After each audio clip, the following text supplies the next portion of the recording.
you know that every year 1.8 billion people are affected by flood events? That is almost a quarter of the entire world population.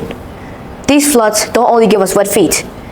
They actually affect people's lives in many different ways. Because of these floods, every year, many children cannot go to school, parents cannot go to work, and many people cannot sit in their living rooms just because it's full of water. Now, let me introduce our solution to the problem, the flood guard.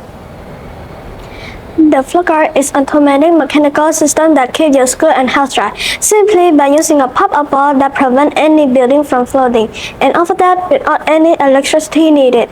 The flood guard only requires 4 components. The first components are the pressure switches. These switches should be placed around the building or the area that we want to protect.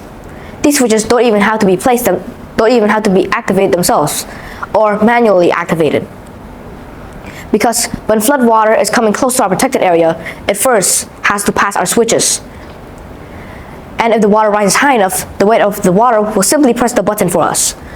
So even when everyone's asleep, the flood guard still keeps an eye out. Now that our switch is activated by the weight of the water, our second component can come into play, the lever. The lever is also connected to our switch, and so the water pushes the switch and lever down, so the other end of the lever can come up.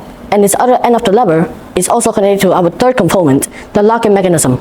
This mechanism holds the wall in place where there's no flooding.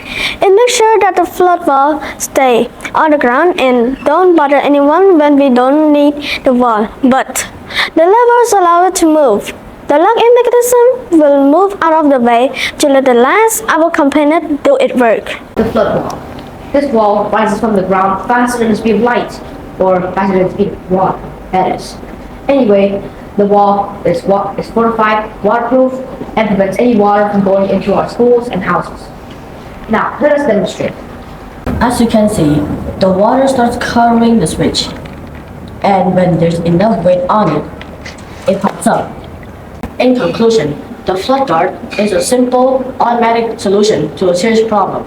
It can protect homes, schools, and even our future. And it does all this without any electricity or no worries.